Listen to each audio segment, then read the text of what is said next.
Hey, what is up guys? As we all know, our favorite game to optimize has been updated. And yeah, there's a lot of you guys that are asking if, the INI options are still available. The mods have been patched. What are the new optimization? So yeah, I'm bringing you another video about Marvel Rivals. But once again, this would not exist if we don't have Jim. So big thanks to Jim for actually experimenting, trying out, and even helping you guys over on our Discord if you have any problems. So yeah, I'll talk more about what he's done for the new patch. But yeah, let me head over to my screen. Here we go. I am on the game right now and I just launched it. I personally don't play much Marvel Rivals anymore, but I'm basically a messenger here of how you can optimize the game because, well, I love optimizing stuff. I've actually moved on to different games, so you can check out my channel if maybe you play those games. But yeah, we're on Marvel Rivals right now and I'm gonna hop onto the practice range just to see my FPS. The devs said they worked on some optimization themselves for the game. That's why they patched a lot of our optimization. But I don't really think so. But yeah, we're on our game right now and this is the first kind of launch of the game after the update. I have no mods, I have no configuration files, I have nothing. All we have is the game right now. I'm running around 100 FPS and that is some really good FPS. But if I head over to the settings right now, first things first, some of you will ask me already, what about the default .ini file? The one that disables the mouse acceleration. Well, you don't have a need for that anymore because if you head over to the keyboard section, scroll down a little bit, you can turn off the mouse smoothing and mouse acceleration. Now let me head over back to the video settings. We're playing on 1440p, full screen. Now this gives more FPS now for some reason than windowed borderless. So I'll stick with full screen. Now for the anti-aliasing type. There's so many questions about this thing. I always ask you guys to put it on 60% and this would give you a big FPS boost without really losing quality. But some people are telling me that TAAU does introduce some more latency than the other options, which by the way still is not true because FSR still gives me the most latency, but it really varies from system to system. Now, if you want to know my full PC specs, it will be on the description down below. But I would still recommend TAAU, 60% TAAU flat out. But I've recently found out about this. You can head over to Epic TSR. Once again, it doesn't really matter which one you select for the anti-aliasing because we technically would still disable anti-aliasing later on. But if you head over here, super resolution mode, put it to ultra performance, the game would look bad. But look at my FPS. Boom, 160 without doing anything. Now for the rest of the video, I will be keeping this and also I will be doing something different in this video because all my videos doing stuff about Marvel Rivals are shown via this good PC of mine. I would actually do a different perspective this time. By the end of the video, I'll be showing you how's my laptop doing. That one is a potato laptop with a GTX 1050. So you'll know how the results can go from semi-high end to a pretty low end one. But yeah, that gives me the highest amount of FPS on this location. Of course, we're on practice range. This will give us very optimal FPS and this will drop on a real match. But this is our basis because on a real match, we actually can't duplicate one match and another match.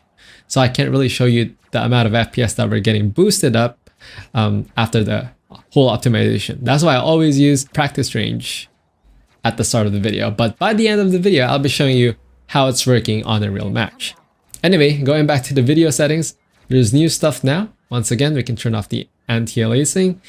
This is up to you. The sharpening doesn't affect FPS. Frame generation, a lot of people are telling me to use frame generation. Please just get me out of here. Yeah, frame generation will always introduce latency. Low latency mode, make sure to turn this on. If you have a very low end CPU, please turn this on. If you have a low end CPU, it will stutter your game more. So yeah, but if you have a high end GPU and a high end CPU, just put it on plus boost. It'll give you the fastest frame time possible. Now, scrolling down here, make sure that VSync is off. Show FPS is on, network stats is on, just so you can see your FPS and ping.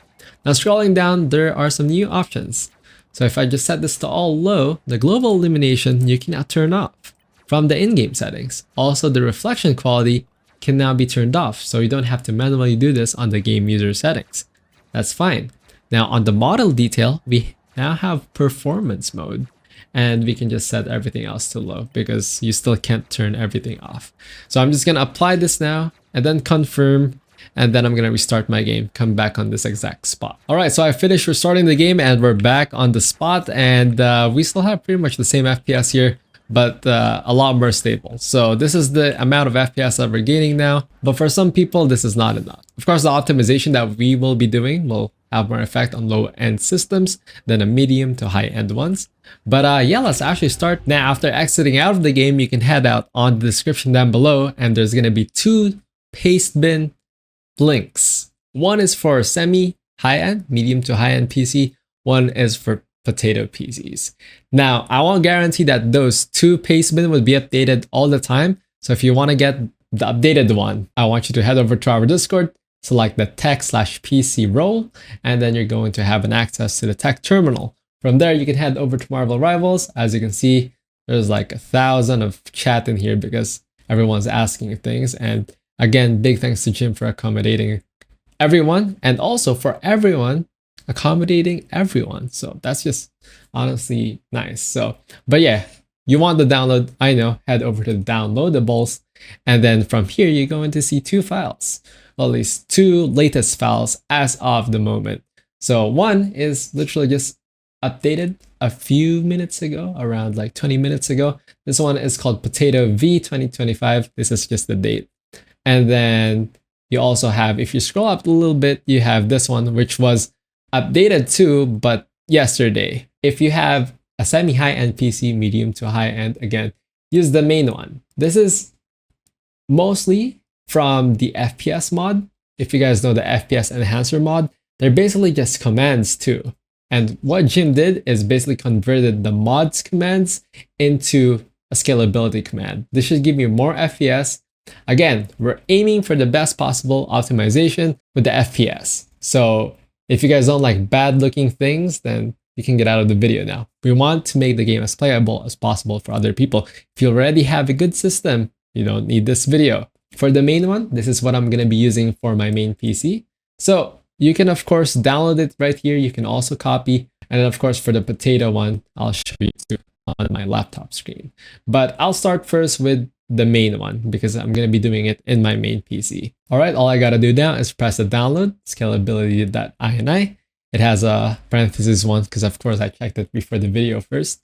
But just click download and verified file, put it on your desktop, make sure it just says scalability.ini. There you go, no spaces, no nothing. And if you open it up, make sure it looks something like this, because if it doesn't look like this, then you might have downloaded something different, or make sure to check out the Discord server for updates because maybe Jim did update it.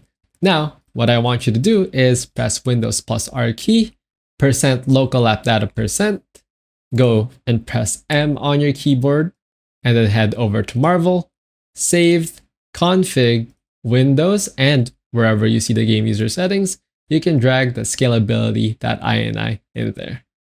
So just move it there and you're good to go. What I want you to do is right click, properties, the scalability.ini, and make sure that this is checked. Now make sure this is set to read only, and then apply. And I'm just gonna go ahead and ignore this and then press OK. Now for all AMD users out there, you can proceed with this one. After this, I'll show the NVIDIA one. But I want you to head over to your desktop, right click AMD software. You can just go to your start menu, search for AMD software, and then you're good to go. Now click on create. Now find your game. As for me, it defaulted to Marvel Rivals. Here, application, and then Marvel Rivals. And then after doing that, just scroll down. Make sure that Radeon anti-lag is on, especially if your graphics card is not that good. Now for the NVIDIA users, just go to your desktop, right click, go to NVIDIA control panel, go to adjust image settings with preview, go to use my preference, and just scroll that slider all the way down to performance, press apply. After doing that, go to use advanced 3D settings, take me there on the settings, and this is how your NVIDIA settings should look like. Now there are some things that we want to change here. Of course, the low latency mode, depending on your PC, I've already discussed this earlier. You can cap your max frame rate for more consistent frame rate. On the OpenGL GDI, make sure that is set to prefer performance. OpenGL rendering GPU should be your main graphics card, not your integrated card or whatsoever, make sure it's your dedicated graphics card, especially if you're on a laptop. Power management mode should be on performance. Texture filtering quality should be on performance. And that is about it. So yeah, that's cool. Now for the next optimization, it might not do much for the game, but it might do a lot for your machine overall. So I want you to head over to my Fortnite video. Hear me out. Okay, there's a video that I'm talking about. It's called the Fortnite Performance Mode Fix for AMD GPU, but there's actually a hidden secret here. If you head over to 447, or you can just head over to this link on the description again down below, but I explained it on that video. Just download this one, and there is this thing called MPO GPU Fix, and it does a lot for your whole system. If you just do the settings right here on the screen, you'll probably encounter less crashes, and you'll probably encounter more stable FPS. And if you alt tab in and out of the games, they're a lot faster without much stutter too. So this is a big help for both NVIDIA and AMD systems. And now for the last optimization, or at least the real optimization here, is the CPU priority. Now, I got mixed results for the CPU priority. A lot of people, especially the low, super low ends, please don't do this part. You can just skip over to your game now. But if you're on a medium end to high end, at least a good CPU, then make sure that you go ahead and increase the priority of your game. Now, I would always go out of my way to do this because it works for me. It always keeps my game more prioritized, and yes, more prioritized, even though Windows can handle everything very well nowadays. This one still allows me to multitask more, that I know that some, or at least a lot of my CPU power is still going onto the game. This is if you're a content creator, have a lot of things open in the background, you just want a game on your free time. It's just to make sure that when you have the game open, the resources are focused to that game. But yeah, I'll show you both how to install it and how to uninstall it right now. So after you download this CPU priority reg file, just hit on your download link, and then it's gonna pop up something like this, Marvel Rivals, blah, blah, blah, CPU priority.reg. Just double click that and click on run, then click on merge, or sometimes it just says something like this. So yeah, I'm just gonna press yes from this one and then press OK. Now, if this whole priority thing didn't work out for you and you experience a lot of stutters, what I want you to do is go and press Windows plus R, go to reg, edit, and then from there, to find the root of where this is installed, right click this, press on edit in Notepad, and you're gonna see where it's at. So we just gotta follow that. Go machine, software, Microsoft Windows, NT, current version, image file, Marvel Win64, shipping, perf options, and you can just right click this and delete. Now I'm not gonna delete it from my side because it works out for me, but I'm not gonna be doing this on my potato laptop because yeah, the CPU of that laptop is not really that good. So I'll keep this on my main rig. The last thing that I want you to do if you're using Windows 11 is search for GPU graphics settings on your start menu. Head over to Marvel Rivals here and make sure that the GPU preference is set to your highest GPU, especially if you're using laptops, because usually laptops have integrated graphics and dedicated graphics card. I'm gonna keep the optimizations for Windows on because sometimes I still like to play on windowed full screen borderless. So yeah, I'm just gonna exit now and let's hop on to Marvel Rivals, the game. So this is how the game is currently looking like. So yeah, this is with the optimizations done. Of course, it is still giving me a lot more FPS than what I was getting earlier. Still on the practice range, I know, but this would of course also take effect on real games. I know it didn't increase it that much. It didn't increase my FPS by that much. This is on already medium high end. Now let's take a look at how it looks like on the laptop. We're currently in the laptop right now. We are hitting around 60 to about almost 90 FPS on the practice range, but this is how it is currently looking like on a real game. Now I know this is not really that playable, but for someone who would probably just reach around 20 FPS on 1080p, then I think the optimization did some good stuff for the game. Well, that is basically everything on the optimization guide. You've seen it, how it works on both a high-end machine and on a very potato machine. Now, do I still recommend doing scalabilities that I configs whatsoever? I still do because I love optimizing stuff, but is it really necessary, especially for my case? No, not really. Is it necessary for the laptop? Yes, it is, because without this, the game on the laptop basically isn't running pretty well. But anyway, thanks so much guys for watching. Now I'll see you guys next video. Have a nice day. One of Moon Knight's arms. The arm has been